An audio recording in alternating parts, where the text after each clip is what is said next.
H.P. Lovecraft's From Beyond. Horrible beyond conception was the change which had taken place in my best friend, Crawford Tillinghast. I had not seen him since that day 2 months and a half before, when he had told me toward what goal his physical and metaphysical researches were leading, when he had answered my odd and almost frightened remonstrances by driving me from his laboratory and his house in a burst of fanatical rage. I had known that he had now remained mostly shut in that attic laboratory, with that accursed electrical machine eating little and excluding even the servants, but I had not thought that a brief period of 10 weeks could so alter and disfigure any human creature. It is not pleasant to see a stout man suddenly grown thin, and it is even worse when the baggy skin becomes yellowed or grayed, the eyes sunken, circled, and uncannily glowing, the forehead veined and corrugated, and the hands tremulous and twitching. And if added to this there be a repellent unkemptness, a wild disorder of dress, a bushiness of dark hair white at the roots, and an unchecked growth of pure white beard on a face once clean shaven, the cumulative effect is quite shocking. But such was the aspect of Crawford Tillinghast on that night his half-coherent message brought me to his house after my weeks of exile. Such the spectre that trembled as it admitted me, candle in hand, and glanced furtively over its shoulder as if fearful of unseen things in the ancient, lonely house set back from Benevolent Street.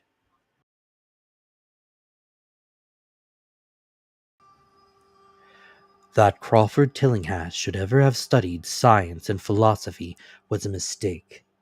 These things should be left to the frigid and impersonal investigator, for they offer two equally tragic alternatives to the man of feeling and action: despair if he fails in his quest, and terrors unutterable and unimaginable if he succeed. Tillinghast had once been the prey of failure, solitary and melancholy, but now I knew, with nauseating fears of my own, that he was the prey of success. I had indeed warned him 10 weeks before, when he burst forth with his tale of what he felt himself about to discover. He had been flushed and excited, then talking in a high and unnatural, though always pedantic voice. "What do we know," he said, "of the world and of the universe about us? Our means of receiving impressions are absurdly few, and our notions of surrounding objects infinitely narrow. We see things only as we are constructed to see them, and can gain no idea of their absolute nature. With 5 feeble senses, we pretend to comprehend the boundless complex cosmos, yet other things, being with a wider, stronger, or different range of senses, might not only see very differently the things we see, but might see and study whole worlds of matter, energy, and life which lie close at hand, yet can never be detected with the senses we have. I have always believed that such strange, inaccessible worlds exist at our very elbows. Now, I believe I've found a way to break the barriers. I'm not joking. Within 24 hours, that machine near the table will generate waves acting on unrecognized sense organs that exist in us as astrophied or rudimentary vestiges. Those waves will open up to us many vistas unknown to man, and several unknown to anything we consider organic life. We shall see that which dogs howl in the dark, and that which cats prick up their ears after midnight. We shall see these things and other things which no breathing creature has yet seen. We shall overlay time, space, and dimensions, and without bodily motion peer to the bottom of creation. When Tillinghast said these things, I remonstrated, for I knew him well enough to be frightened rather than amused. But he was a fanatic, and drove me from the house. Now he was no less a fanatic, but his desire to speak had conquered his resentment, and he had written me imperatively in a hand I could hardly recognize. As I entered the abode of the friend, so suddenly metamorphosed to a shivering gargoyle, I became infected with the terror which seemed stalking in all the shadows. The words and the beliefs expressed 10 weeks before seemed bodied forth in the darkness beyond the small circle of candlelight, and I sickened at the hollow, altered voice of my host. I wished the servants were about, and did not like it when he said they had all left 3 days previously. It seemed strange that old Gregory, at least, should desert his master without telling as tried a friend as I. It was he who had given me the information I had of Tillinghast after I was repulsed in rage.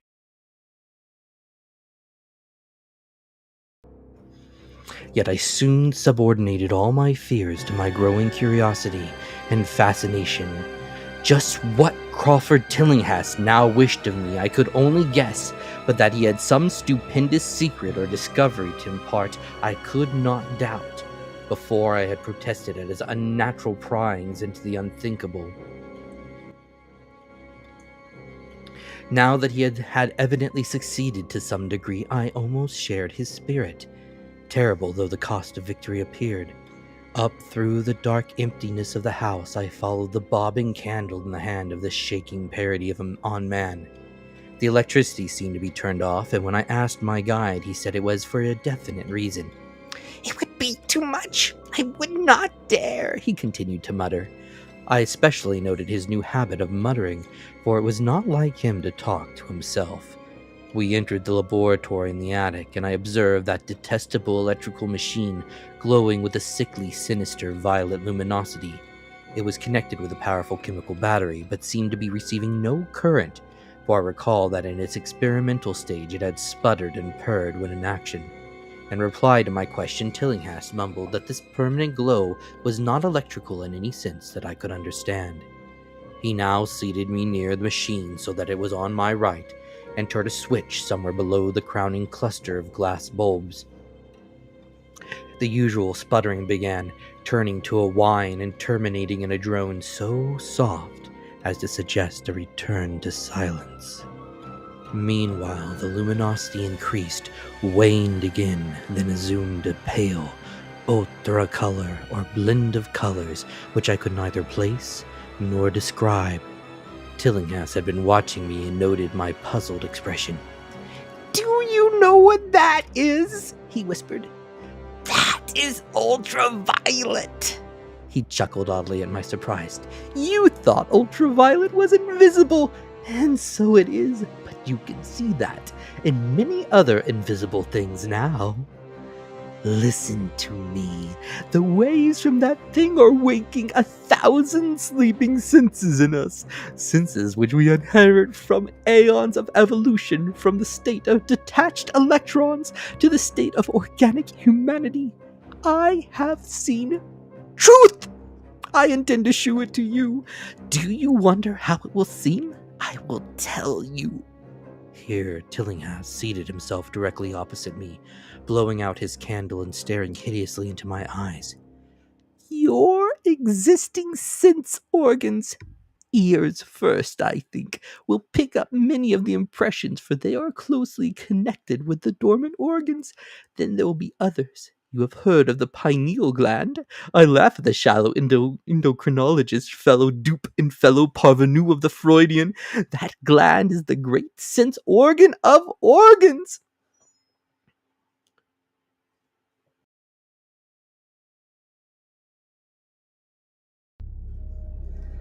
"I have found it out.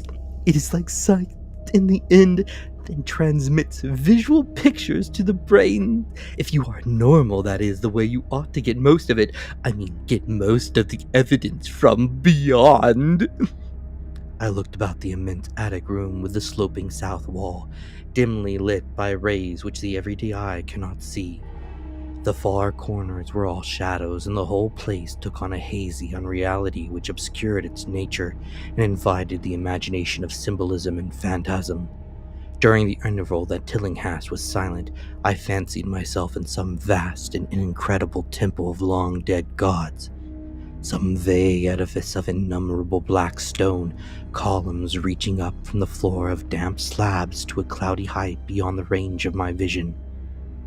The picture was very vivid for a while, but gradually gave way to a more horrible conception, that of utter, absolute solitude in infinite, sightless, soundless space. There seemed to be a void and nothing more, and I felt a childish fear which prompted me to draw from my hip pocket the revolver I always carried after dark since the night I was held up in East Providence. Then, from the farthermost regions of remoteness, the sound softly gliding into existence. It was infinitely faint, subtlety vibrant, and unmistakably musical, but held a quality of surpassing wildness which made its impact feel like a delicate torture of my whole body.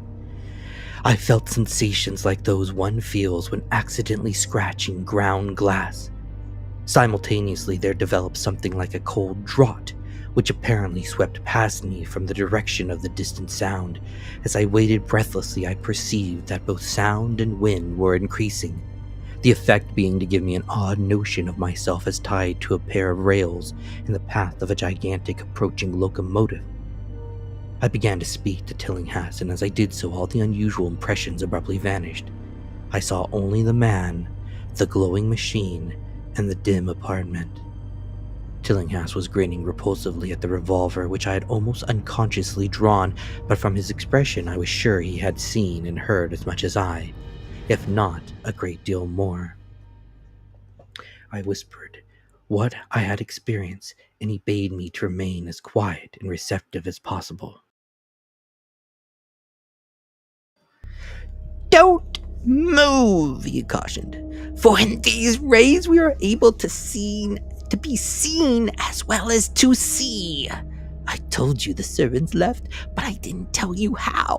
It was that thick-witted housekeeper.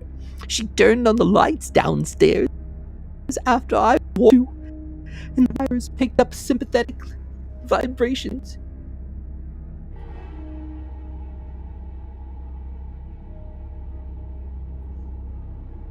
It must have been frightful. I could hear the screams up here in spite of all. I was seeing and hearing from another direction, and later it was rather awful to find empty heaps of clothes around the house.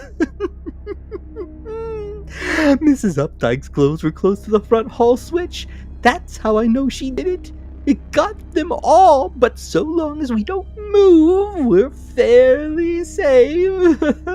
Remember, we're dealing with a hideous world in which we are practically helpless. Keep still! The combined shock of the revelation of the abrupt command gave me a kind of paralysis, and in my terror my mind again opened to the impressions coming from what Tillinghast called beyond. I was now in a vortex of sound and motion, with confused pictures before my eyes. I saw the blurred outlines of the room, but from some point in space there seemed to be pouring a seething column of unrecognizable shapes or clouds, penetrating the solid roof at a point ahead and to the right of me. Then I glimpsed the temple-like effect again, but this time the pillars reached up into an aerial ocean of light, which sent down one blinding beam along the path of the cloudy column I had seen before. After that, the scene was almost wholly kaleidoscopic, and in the jumble of sights, sounds, and unidentified sense impressions, I felt that I was about to dissolve, or in some way lose, the solid form. One definite flash I shall always remember.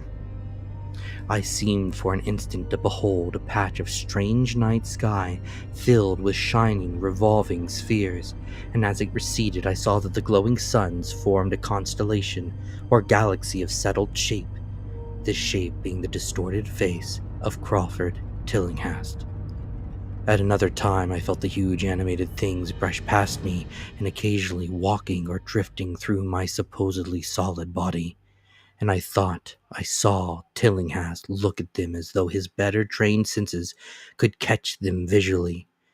I recalled what he had said at the pineal gland and wondered what he saw with his preternatural eye.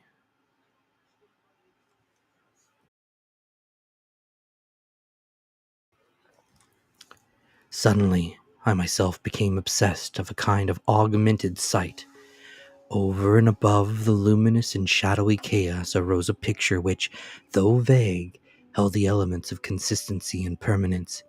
It was indeed somewhat familiar, for the unusual part was superimposed upon the usual terrestrial scene, much as a cinema view may be thrown upon the painted curtain of a theater. I saw the attic laboratory, the electrical machine, and the unsightly form of Tillinghast opposite me. But of all the space unoccupied by familiar material objects, not one particle was vacant. Indescribable shapes, both alive and otherwise, were mixed in disgusted disarray, and close to every known thing were whole worlds of alien, unknown entities. It is likewise seemed that all the known things entered into the composition of other unknown things, and vice versa. Foremost among the living objects were great, inky, jellyfish monstrosities, which flappily quivered in harmony with the vibrations from the machine. They were present in loathsome profusion, and I saw to my horror that they overlapped, that they were semi-fluid and capable of passing through one another and through what we know as solids.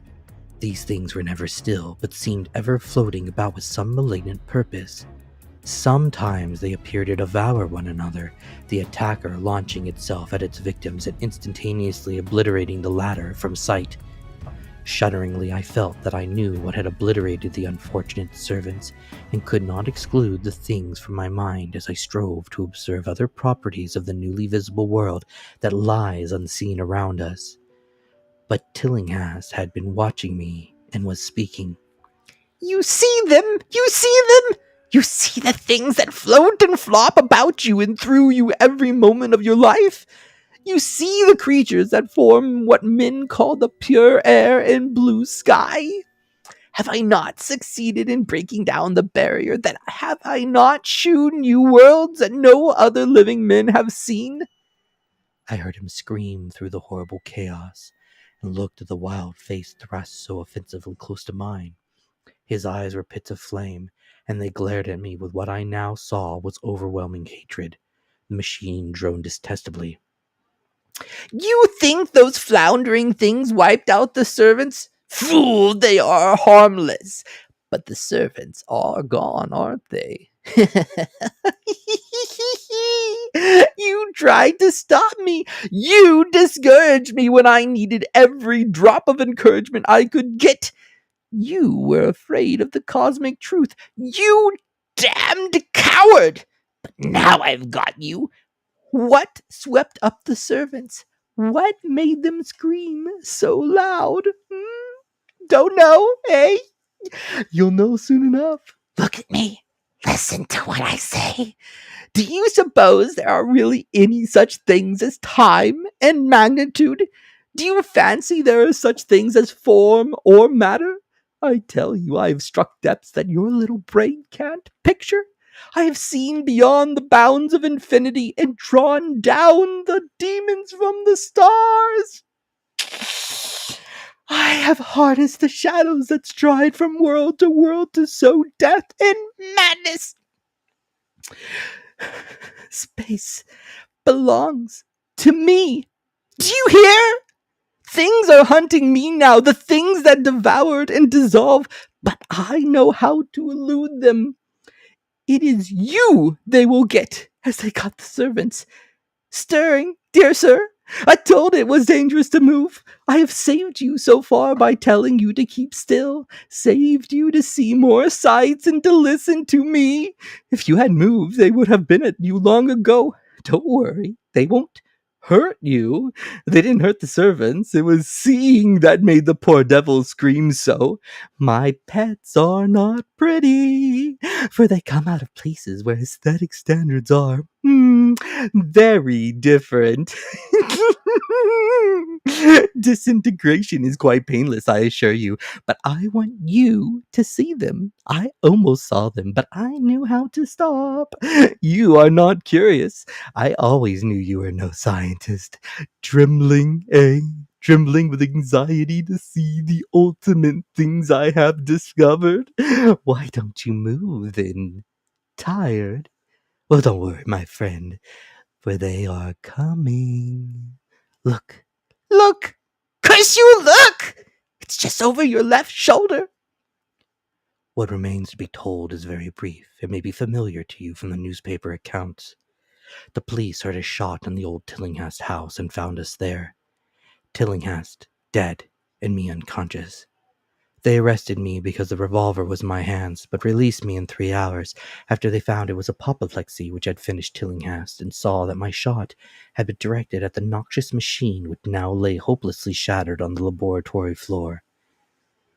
I did not tell very much of what I had seen, for I feared the coroner would be skeptical, but from the evasive outline I did give, the doctor told me that I had undoubtedly been hypnotized by the vindictive and homicidal madman. I wish I could believe that, doctor. It would help me shake my shaky nerves if I could dismiss what I now have to think of the air and the sky about and above me. I never feel alone or comfortable, and a hideous sense of pursuit sometimes comes chillingly on me when I'm weary. What prevents me from believing the doctor is this one simple fact: that the police never found the bodies of those servants whom they saw Crawford Tillinghast murdered.